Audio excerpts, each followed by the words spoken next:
तो यहाँ देख सकते हो एक्सरसाइज 2.1 हम करने वाले हैं, जिसमें क्या लिखा है, find the degree of following polynomial.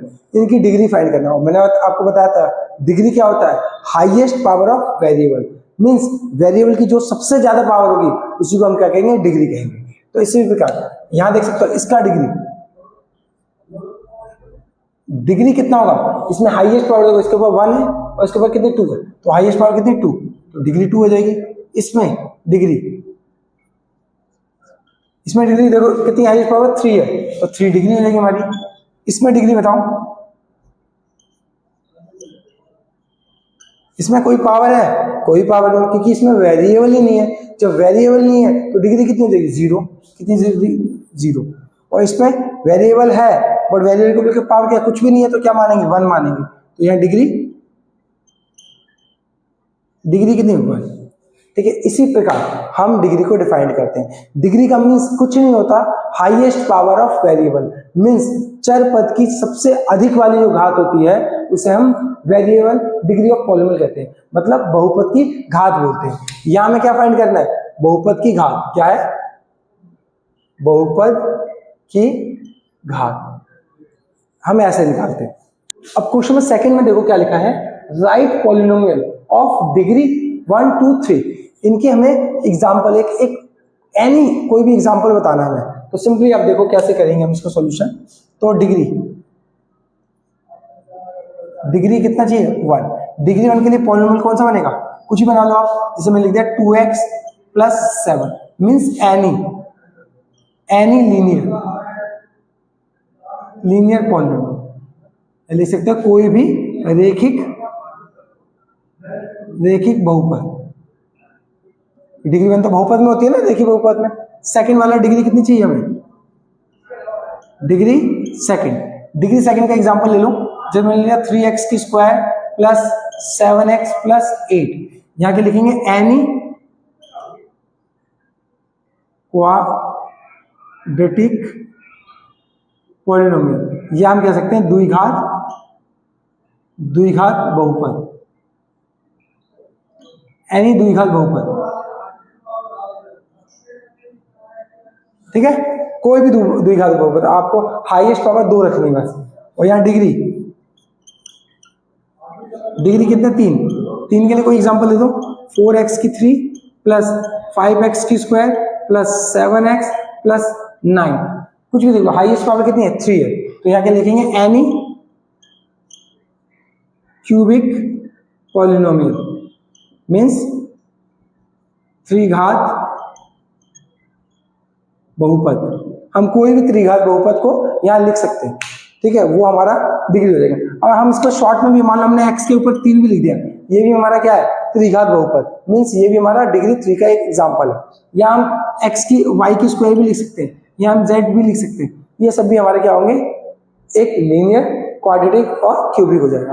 आपकी मर्जी, बहुत सारे पॉलिनोमियल आप कुछ भी लिख सकते हैं, बट उसके अंदर हाईएस्ट पावर कितनी होती है वो देखना चाहिए। हाईएस्ट पावर 1 होनी चाहिए तो हमारा लीनियर बन जाता है, 2 होती है तो क्वाड्रेटिक बन जाता है, और 3 होती है तो क्यूबिक बन जाता है, ठीक है। आई होप आपको ये 2 क्वेश्चन समझ में आएंगे। अब थर्ड क्वेश्चन करते हैं, देख सकते हो नेक्स्ट क्वेश्चन क्या कहता है, question number 3, what are the coefficient.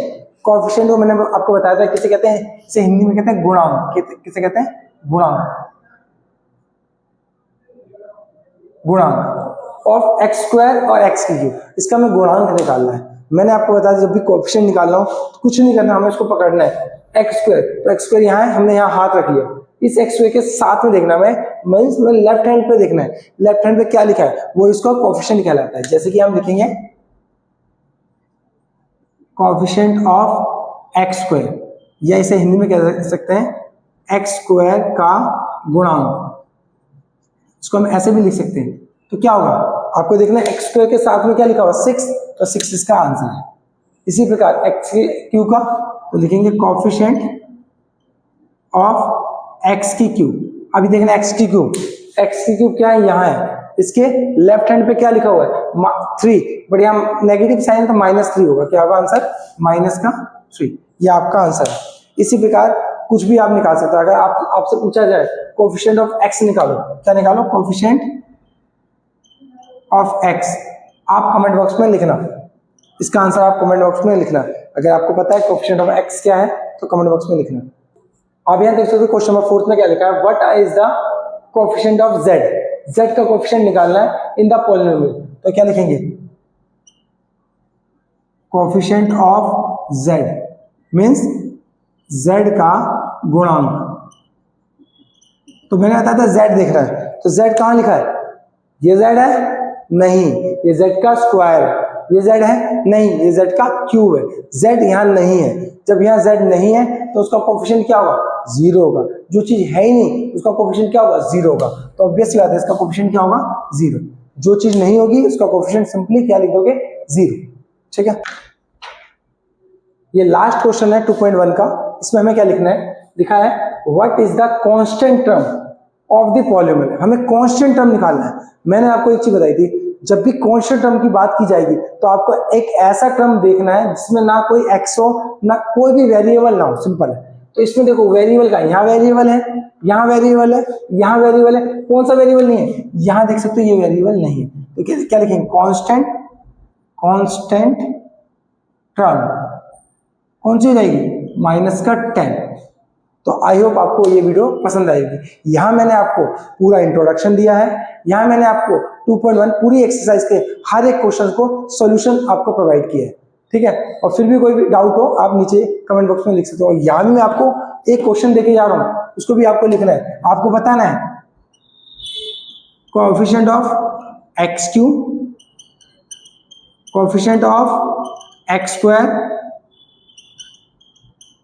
Coefficient of X, इन तीनों की वैल्यूज आपको कमेंट बॉक्स में लिखनी है। ठीक है।